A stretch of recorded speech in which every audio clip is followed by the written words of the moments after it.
Here is a riddle for you. What do people hate, yet passionately write, post, argue, and scream about? That's right, politics. There are very few subjects that have caused more discomfort, contention, and bad blood as talking about politics. But at the same time, it's very important. We can't just ignore politics. It's very important for us. And so today we're going to be talking about career politics, specifically. In the opening question, I voiced a slightly sarcastic but true opinion that many people hate politics. I am not one of those people. I love politics. I love reading about them. I love studying different political science news articles. I live it, breathe it, love it. And so we're going to be talking a bit about how important it is really to take care of this career politics problem, all right? And so people often say they don't want anything to do with politics. They just don't like it. That's fair, but neither can we choose to be blind, right? We need to have an active voice in the political process. We need to be aware of what's going on locally and federally so that we can vote and make a difference in our communities. And so that's kind of what this is all about. So career politics, they actually hurt our voting ability. We'll go over why in a minute. But essentially, if we were to place term limits on on politicians, then that would greatly reduce a lot of the corruption, greed, and ineffective mindsets that many of these politicians have. So Anthony King, he states that a career politician isn't necessarily someone who stays in office for a long time. It's more of an attitude, really. And so the attitude of a career politician, as described by Anthony, is somebody who lives and breathes politics and just wants to do that one thing. They don't want to do anything else, even if they have other skills. And so a lot of career politicians, we actually have quite a few in the United States, and we're getting more and more as time goes on, which is the problem. Having a few career politicians isn't bad, but once you get a majority, like in Britain, which is where Anthony King is from, it becomes a problem. And so that's why we need to take care of this now. An article from the Gale database called Political Corruption shows that career politicians are more tempted to participate in corrupt acts than non-career politicians for a number of reasons. The biggest reason why is because they live and breathe politics. That's all they do. And so they're willing to use more underhand tactics because they don't have or like their alternative option. A non-career politician, he has his job. He goes, okay, there are a few things that I would like to be different. I notice some problems. They go into office. They get those things done, and then they get out. And that is a lot more of what we need. The career politician, he doesn't want to get out.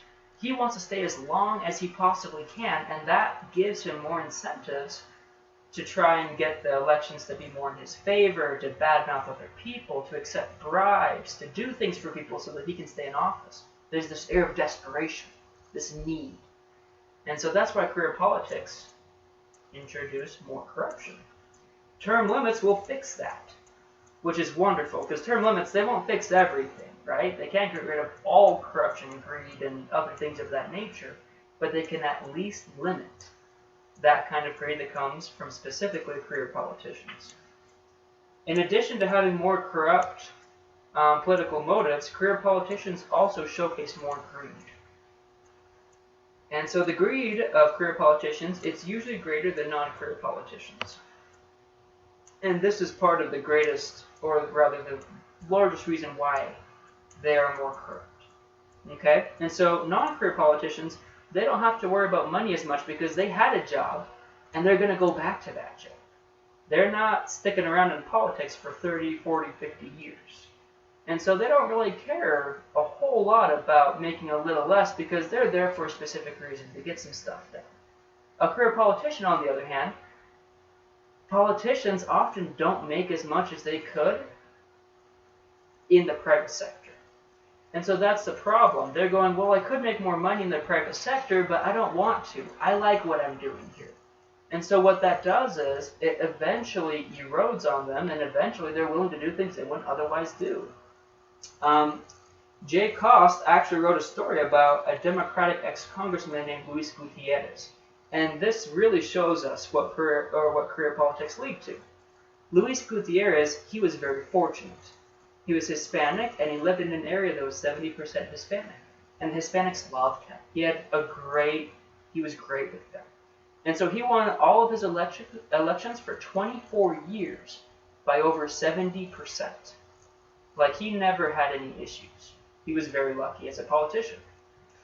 And yet, after 24 years of service, he decided to hire his wife one year to be his campaign manager. In the first quarter alone, he paid her over $12,000, even though they did very little to no advertising. And it made a lot of people very angry that he was willing to take half of the donations that he had received and just give them all to his wife because she was the manager. And so things of that nature, then that's very corrupt politically speaking. He's taking his family members, putting them in a position that they're not qualified for just so that he can pay them his own campaign money to increase his own well-being. And so that's very corrupt. It's not good. And so this kind of greed, it's bad enough, but on top of that, it also creates more inefficient politicians, which is a very big problem. So career politicians, they're kind of out of touch with what their voters want after they've been in office for so many years, and oftentimes they're more ineffective than non-career politicians. Anthony King from the UK, he shows us that the difference between a 40-year-old non-career politician who's there to get things done and then get out is far more efficient than somebody who's been there for 40 years. Jeff Thomas, he actually reported about a man named David Cameron from the UK. And so the mindset, it's just super different. What happened was David Cameron, he had this problem. The people were upset because of the EU, the European Union, and essentially they control all the trade in their various countries.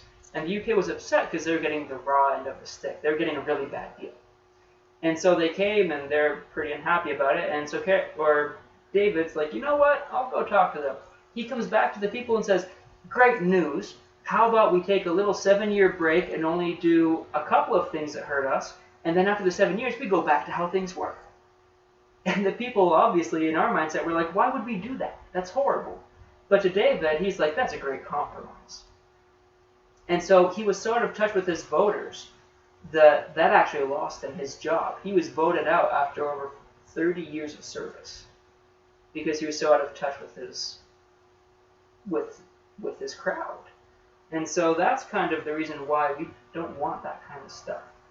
And so while it's true that there's no perfect way to rid the government of all corruption, greed, inefficiencies, things of that nature, Gerald Caden does show us how setting term limits and adding more non-career politicians helps. And so essentially he kind of went over what I already did, where it's about it's not setting term limits, it reduces corruption because then you don't have people who are just trying to stay in office eternally, right? They're there to get something done, they get out, they go and do whatever else they want. And so something to be noted, we're not saying that all career politicians are bad, but we are saying that generally does invite greed, and that getting rid of career politicians would be far more beneficial than just letting the 1 or 2 good ones remain while the other 30, 40, 50, even more just eat up our tax dollars and kind of hurt the system.